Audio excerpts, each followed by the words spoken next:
آئے روز یہ حادثات ہوتے ہیں، کوئی بھی ذمہ داری لینے کے لیے تیار نہیں ہے۔ اور یہ حادثہ تو بالکل عجیب تھا۔ اوور سپیڈ پہ تو خطرات ہوتے ہیں، لو سپیڈ پہ تو بالکل بھی خطرے نہیں ہوتے۔ تو بتایا یہ جا رہا ہے کہ وہاں پہ ٹرین کی پٹری ٹوٹی ہوئی تھی۔ تو یہ کتنی عجیب بات ہے کہ پٹری ٹوٹی ہوئی ہے اور محکمہ والوں کو پتہ ہی نہیں۔ 35 سے 40 لوگ جانوں سے ہاتھ دھو بیٹھے گئے اور 60 سے 70 لوگ زخمی ہیں، اور کوئی بھی ذمہ داری لینے کے لیے تیار نہیں۔ اور اس سے بڑی افسوسناک بات یہ ہے کہ اتنے ماڈرن دور کے اندر کوئی ان کی مدد کو بھی نہیں پہنچ سکا۔ جہاں پہ ایئر ایمبولینس بھی دنیا کے اندر موجود ہیں اور جدید ترین سہولیات موجود ہیں، 20-25 گھنٹے گزر چکے ہیں، کوئی بھی مدد کو نہیں پہنچا۔ تو یہ بڑی ہی افسوسناک بات ہے۔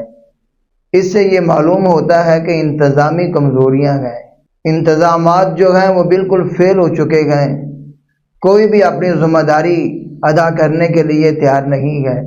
کسی کو یہ خوف نہیں ہے کہ کل میں نے اللہ کے ہاں جا کے جواب دینا ہے۔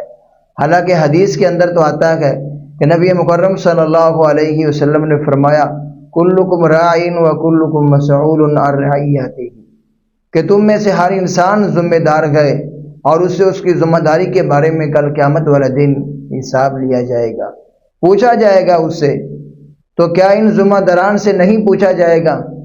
یہ لوگوں کو زیب نہیں دیتا، سرکار کے نوکر ہونے کے باوجود یہ گھروں میں بیٹھے ہوتے ہیں اور اپنی ذمہ داری ادا نہیں کرتے، پٹریوں کو چیک نہیں کرتے۔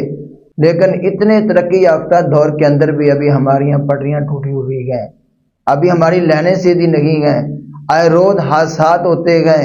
اس کا مطلب یہ ہے کہ یہاں پہ عوام کی کوئی وقت نہیں ہے، کوئی اہمیت نہیں ہے۔